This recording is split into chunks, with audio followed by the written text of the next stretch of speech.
Lecture 5: Why You Should Write a User Manual for Yourself, Part 1. In this lecture and the next, we will discuss how to write your own user manual to help you become a better manager. I believe you have studied management systematically, and the importance of self-awareness goes without saying.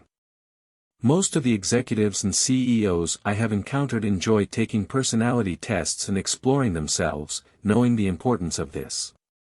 However, I have found that they often put their test reports aside once the hype dies down, continuing to behave as they did before.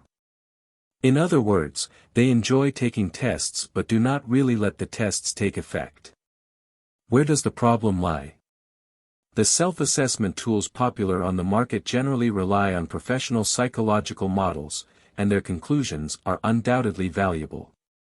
However, the fundamental purpose of self-awareness is for growth or change, so a meaningful self-awareness process should also clearly lead to a specific method of change.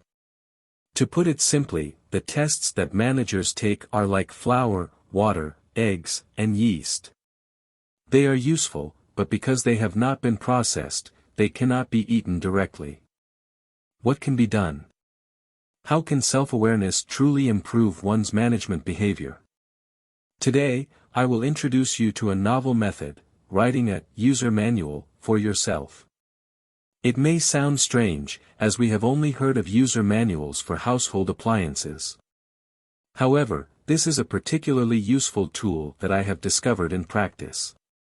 This self-manual is like a bread maker, helping you turn raw materials into bread and find specific steps to improve your management abilities. Moreover, the process of writing the manual is far more important than the result. So today, let's talk about how to use this process of self-exploration to both understand yourself and effectively improve your management abilities. 1. The double-edged sword effect of traits. Let's start with the following 2 questions for you to ponder.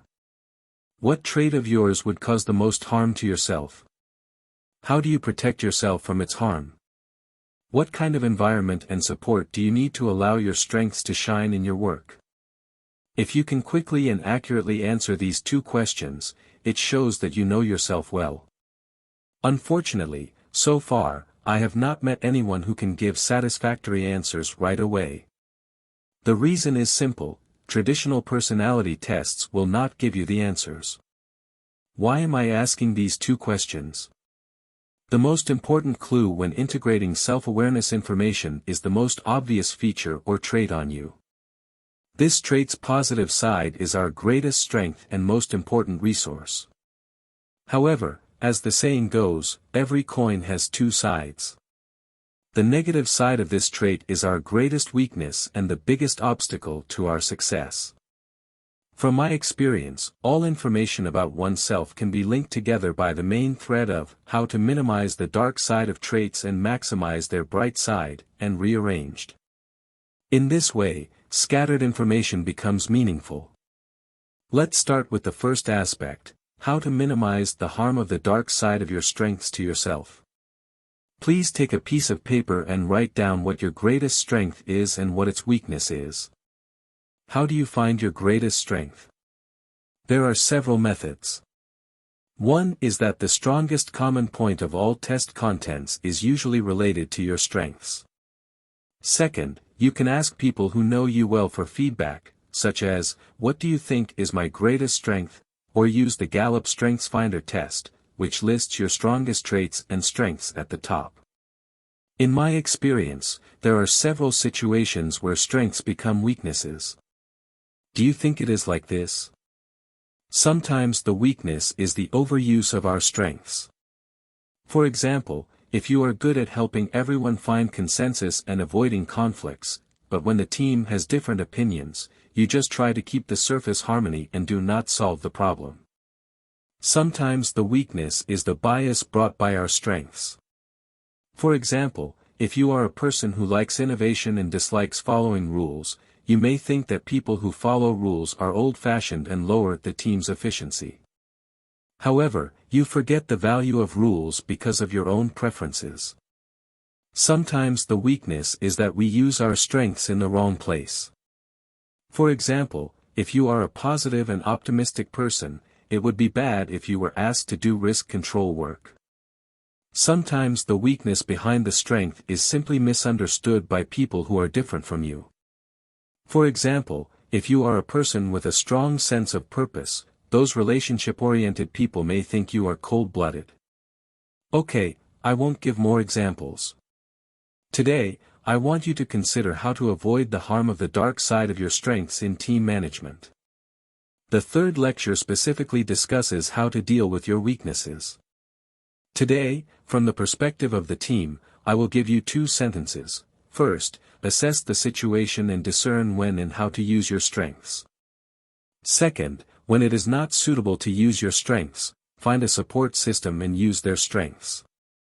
For example, to avoid overusing your strengths, if you are the person who likes to avoid conflicts and keep harmony, think about whether there are people in the team who like to face conflicts and solve problems directly. If it is a small matter or only about people's emotions, then you can compromise. If it is a big issue that needs to be resolved, then you can take a step back and let the person who is not afraid of conflicts and likes to solve problems take the lead, and you can support him on the side and slightly ease everyone's emotions at critical moments. Another example is to avoid the bias brought by your strengths.